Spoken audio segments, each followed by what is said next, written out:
Most of the crops we eat today are not the strongest plants humanity has ever grown. They are simply the easiest to control. For thousands of years, farming was not about efficiency. It was about survival under uncertainty. Some plants endured drought, disease, and neglect, and still returned year after year. They did not disappear. They were replaced. Not because they failed, but because they refused to behave like machines. To understand how this happened, we begin with a grain that once fed entire civilizations: emmer wheat. The grain that refused speed. For thousands of years, emmer wheat was one of humanity's most trusted crops. It sustained ancient Egypt, spread through the Roman world, and became a foundation of medieval European agriculture. Emmer was not efficient by modern standards, but it was dependable. Historical records from medieval monasteries show that emmer was often reserved for years of instability, wars, droughts, failed harvests, not because it produced the most grain, but because it failed less often. Its thick husk protected it from insects and fungal disease. Its deep roots tolerated poor soils. And unlike modern wheat, emmer could survive seasons of neglect. But this same husk made it slow to process. Threshing required time. Labor increased costs. When industrial milling emerged, speed became non-negotiable. Modern wheat was engineered to ripen uniformly, shed its husk easily, and behave predictably under machines. Emmer could not be reshaped without losing what made it strong. So it was removed, not outlawed, not banned, simply ignored. Today, emmer still grows, but only where efficiency no longer defines value. Once grains were forced into obedience, agriculture turned its attention downward, to the soil itself. Some plants did more than grow food. They quietly repaired the land, and that made them dangerous to systems built on dependency. 2.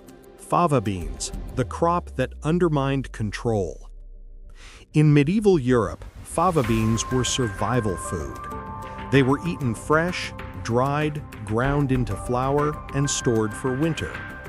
More importantly, they restored nitrogen to exhausted soils. Medieval crop rotation relied on fava beans to prevent land collapse. Without them, fields needed years of rest. This created a problem for modern agriculture. Industrial farming separates systems: soil fertility through synthetic input, food production through monoculture, profit through repeat dependency. Fava beans blurred these boundaries. They reduced fertilizer dependence. They healed soil naturally. They made farmers less reliant on external inputs. In a modern system, that is inefficiency. So they were demoted, not eliminated, but displaced. Today, fava beans are marketed as niche protein or animal feed. Their systemic value is rarely acknowledged. But not every displaced plant was powerful in obvious ways. Some were removed simply because they refused to be standardized. They were too adaptable. 3. Common mallow, the weed that wouldn't behave. Medieval texts rarely praised common mallow because it was everywhere. Its leaves thickened stews, its roots treated inflammation, its seeds were famine insurance.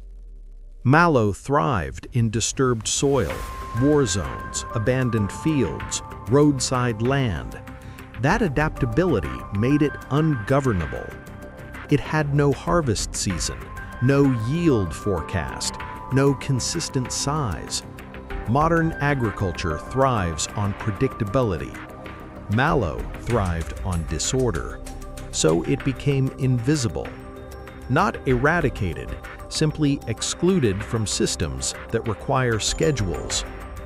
Today, mallow grows freely along roads and cracks in concrete, still edible, still resilient, still ignored.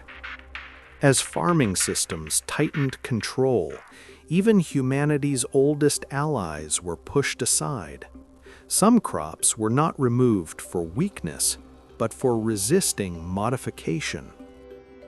4. Einkorn, the grain that wouldn't change. Einkorn was one of the earliest domesticated grains in human history. Its genetic structure remained remarkably stable for over 10,000 years. It tolerated drought, it resisted disease, it thrived where other grains failed. That stability once saved lives, but modern breeding depends on manipulation, shorter stalks, faster cycles, higher yields.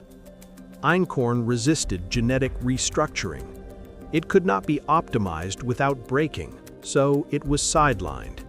Today, Einkorn survives in isolated farms and heritage projects, unchanged, unimpressed, and incompatible with industrial logic.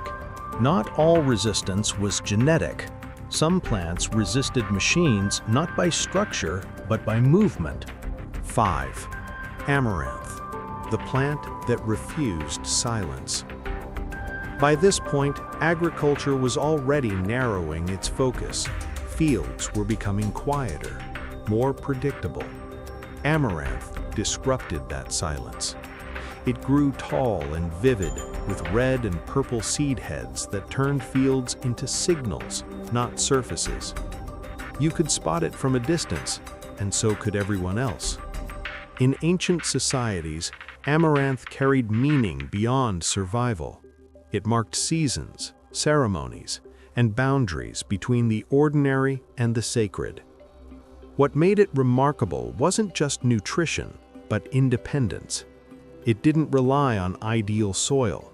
It didn't wait for stable weather.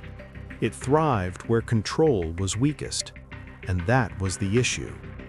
As farming shifted toward uniform output. 6.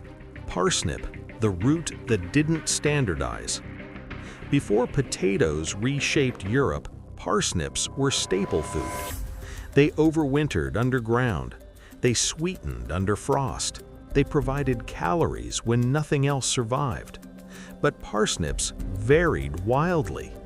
Different shapes, different sizes, different storage behavior.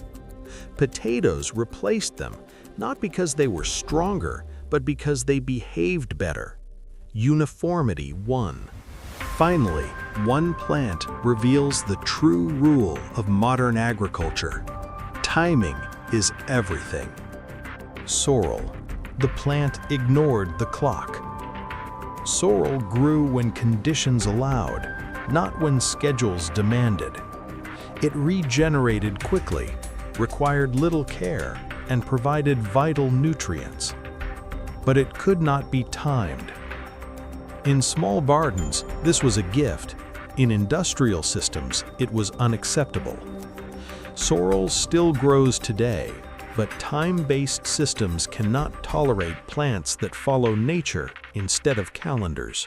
These plants were never banned. They were never proven inferior. They survived drought, disease, neglect, and centuries of uncertainty. What they could not survive was a system that demanded obedience instead of resilience. Today, we call this progress. But it is worth asking a harder question. Did we actually choose better crops? Or did we choose crops that were easier to manage, easier to predict, and easier to control? And if strength once meant survival under chaos, what does strength mean now? If questions like this matter to you, then you already know why this channel exists. Chrono Cortex, where time thinks.